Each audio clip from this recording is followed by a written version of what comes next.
প্রিয় শিক্ষার্থীবৃন্দ, আসসালামু আলাইকুম। ইউটিউব চ্যানেল আতিক 83 ম্যাথ হতে স্বাগত জানাচ্ছি। আমি আতিকুর রহমান।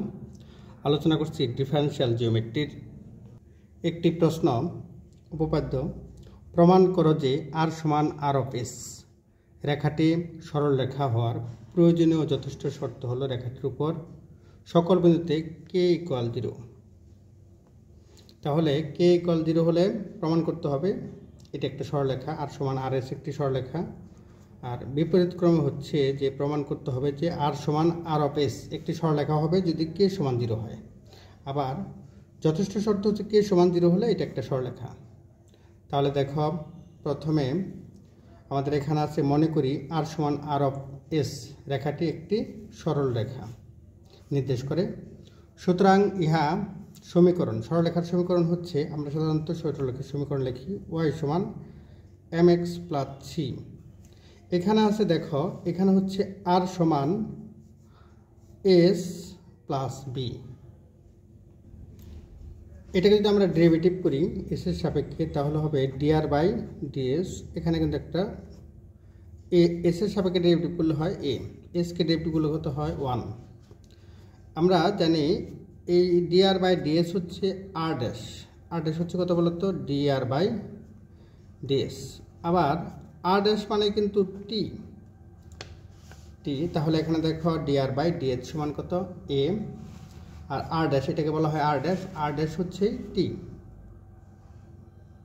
টিকে যদি ডেরিভেটিভ করা হয় এর সাপেক্ষে, তাহলে হবে ডিটি বাই ডিএস, আর এ কে ডেরিভেটিভ করলে হয় 0।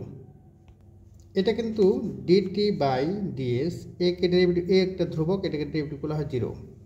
আর ডিটি বাই ডিএস হচ্ছে টি ড্যাশ, তাহলে আমরা পাচ্ছি টি ড্যাশ সমান 0। টি ড্যাশ, হ্যাঁ টি ড্যাশ হচ্ছে, টি ড্যাশ সমান হচ্ছে টি ড্যাশ সমান কাপা এন, এটা একটা সূত্র। টি ড্যাশ সমান হচ্ছে কাপা এন। তাহলে কাপা এন সমান কত বলতো 0। কাপা এন যদি 0 হয়, এন একটা হচ্ছে একক ভেক্টর, তাহলে এটার মান 0 হতে পারে না। তাহলে কাপা সমান কে সমান 0। তাহলে আমরা প্রথম প্রমাণ পেয়ে গেলাম যে কে সমান 0। আবার ধরি কে সমান 0, তাহলে কে সমান 0 ধরবো। এখন প্রমাণ করতে হবে এটা একটা সরলরেখা। ঠিক এটার বিপরীতভাবে উপর দিকে গেলে পারেও হবে। কে সমান যদি 0 হয়, তাহলে এটার সাথে যদি এন যোগ গুণ করে দিই, দেখো কে সমান 0, তাহলে এন গুণ করে দিলে এটাও মান 0। কে এন এটার মান কিন্তু হচ্ছে টি ড্যাশ কে এন, তাহলে এখানে কত বলতো লিখতে পারি কত টি ড্যাশ, আর টি ড্যাশ মানেই হচ্ছে ডিটি বাই ডিএস। তাহলে এখানেও লিখবো কত ডিটি বাই ডিএস। এবার যদি আমরা ডিএসকে এটার সাথে গুণন করে দিই, তাহলে হচ্ছে ডিটি সমান 0, যেটা আমাদের উপরে আছে। দেখো ডিটি সমান কত 0, হ্যাঁ ডিটি সমান 0 এটা লিখলাম। এবার এটাকে যদি সমাকলন করি উভয় পাশে, তাহলে এটা হবে, যেমন ডিএক্সকে যদি সমাকলন করা হয় এটা হয় এক্স, তাহলে এটাকে যদি টির সাপেক্ষে সমাকলন করা হয়, তাহলে এটা হবে কত টি। তাহলে টি সমান অবশ্যই এই পাশে একটা ধ্রুবক হবে, সেই ধ্রুবক এই যে সমাকলন করা হয়েছে উভয় পাশে, দেখো একটা ধ্রুবক কত বলতো টি সমান কত, এটা টি সমান কত বলতো, টি সমান আমরা লিখতে পারি এক পাশে একটা ধ্রুবক হয়, ধ্রুবকটা ধরলাম এ, তাহলে টি সমান হচ্ছে এ, আর টি সমানে হচ্ছে আর ড্যাশ, আর আর ড্যাশকে প্রকাশ করা হয় ডিআর বাই ডিএস, আর ড্যাশ মানে ডিআর বাই ডিএস। এবার যদি উভয় পাশে, অর্থাৎ এখানে আমরা এখানে লিখেছি দেখো ডিআর বাই ডিএস সমান এ, তাহলে ডিআর বাই ডিএস সমান এ।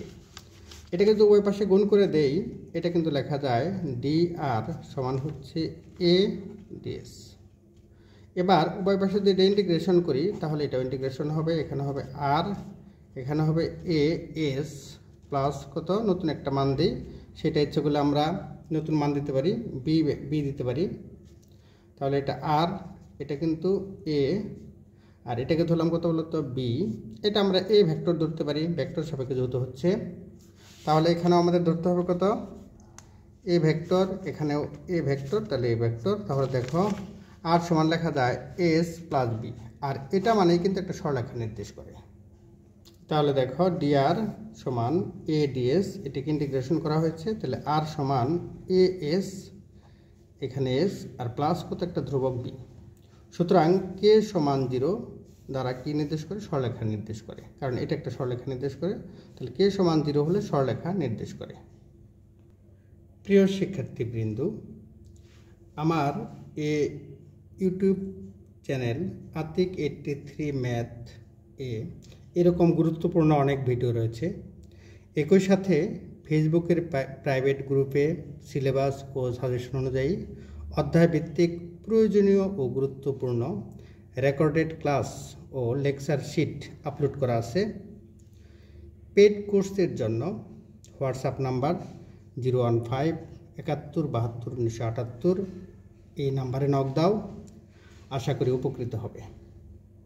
তাহলে দেখো, আবার বলছি, উপপাদ্য প্রমাণ করো যে আর সমান আর অফ এস রেখাটি সরল রেখা হওয়ার প্রয়োজন যথেষ্ট শর্ত হলো রেখাটির উপর সকল বিন্দুতে কে সমান 0, কে মানে কাপা সমান 0।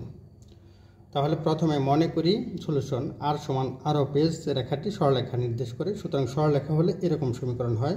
এটাকে ডেরিভেটিভ করলাম আজ এস এর সাপেক্ষে, এটাকে এস এর সাপেক্ষে ডেরিভেটিভ করলে এ থাকবে, বি 0 হয়ে যাবে। তাহলে এখানে ডিআর বাই ডিএস সমান হচ্ছে আর ড্যাশ, আর আর ড্যাশ মানে হচ্ছে টি। এবার দেখো টি, আর ড্যাশ মানে হচ্ছে টি। তাহলে টি এটাকে আবার ডেরিভেটিভ করলাম, তাহলে হবে ডিটি বাই ডিএস, এটার মান হচ্ছে এ কে ডেরিভেটিভ করলে 0 হয়ে যায়, 0। আমাদের এখানে কিন্তু একটা ধ্রুবক আছে, এ ধ্রুবক, নিচে দাগ হবে, এটাও হচ্ছে দাগ হবে। এটাকে ডেরিভেটিভ করলে 0 হবে ডিটি। তাহলে ডিটি অর্থাৎ ডিটি বাই ডিএস মানে হচ্ছে টি ড্যাশ, আর টি ড্যাশ মানে ফেরেড উপপাদ্য অনুযায়ী কাপা এন বলে, কাপা এন। তাহলে এন একটা একক ভেক্টর, তাহলে কে সমান 0। এবার বিপরীতভাবে আমরা যদি এটা সমান 0 ধরি, এটা এই থেকে উপরের দিকে যাবে। অথবা দেখো এখানে দেওয়া আছে যে আবার ধরি এটা ধরে, এভাবে আমরা আশা করি এই পর্যন্ত পাবো। পরবর্তীতে আমরা ইন্টিগ্রেশন করলে আগের রেজাল্ট ফিরে পাচ্ছি, অর্থাৎ সুতরাং কে সমান 0 এটা দ্বারা সরলরেখা নির্দেশ করে। আশা করি বুঝতে পেরেছ। সকলের জন্য শুভকামনা রইল। আল্লাহ হাফেজ।